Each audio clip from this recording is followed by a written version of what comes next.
Captain Luther Smith was among those to fall into Nazi hands and become a POW.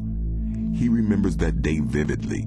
It was his final mission. I was somewhat superstitious, so I was rather apprehensive about flying on Friday the 13th. The mission was a bomber escort mission, and our job was to escort the bombers from the target at Bleckhammer back to what they called the bomb line. And the bomb line was a place where the bombers could fly safely back to their bases. The bomb line was the Danube River at Budapest, Hungary. So we had enough fuel that we could then take on targets of opportunity. Captain Smith and his wingman provided air cover for the other two planes as they made several passes over the line of fuel tankers. The freight yard and station were ablaze when he joined in and began his final strafing run only 10 feet above the railroad cars. Halfway down the line of cars, there was a huge explosion. I had no choice but to fly through it, get in and out of it as quick as possible. Fortunately, I was able to fly through the explosion, but the concussion of the explosion was so violent, and I was so close to the explosion and so low to the cars that it blew out the windows of my cockpit, buckled the wings of my airplane, and blew off part of the airplane tail.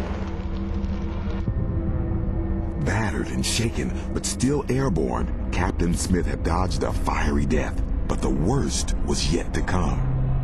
The coolant system had been ruptured in the explosion, and when the coolant had all escaped, the engine caught on fire. And even though I was flying around 13,000 to 14,000 feet, the engine quit. That was a brand new experience, having an airplane engine on fire, 550 miles away from home. Not to mention far behind enemy lines. But Captain Smith had little choice. He would have to bail out of his airplane before it exploded or crashed to Earth. His mind raced as he went through the emergency procedures for parachuting out of his P-51. My women quickly told me, "Smith, your airplane is on fire." And I said, "I'm aware of it." And he said, "You're going to have to leave it," he said, "because it's going to blow up on you." And I said, "I'm aware of it. I'm going to go." I knew instinctively what I had to do. And so my decision was to tell the fellows goodbye, because I was going to parachute out, and turn the airplane on its back and fall free of the airplane, open the parachute, and see what happens. But instead of rolling, the plane with its engine dead went into a spin, leaving Smith trapped. I was partly in and partly out, but I couldn't get back into the airplane to right it, and I was able to keep myself in the airplane because my foot was jammed, but because of the centrifugal force of the tailspin, it was pulling me out of the airplane. And I was partly out of the airplane. When the oxygen mask was blown off my face, I went unconscious. And when I came to, I was in the parachute, not knowing how I got there, what happened. But the reality was I had pulled the ripcord of the parachute pulled me out of the airplane, broke my hip, and I was coming down head first. And all the harness was torn from my body, and it was on my right leg.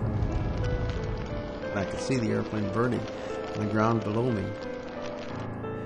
And I was trying to take some kind of an assessment of my personal situation, and I looked at my right leg, and my right foot was turned around backwards. I could see my leg was actually fractured in two.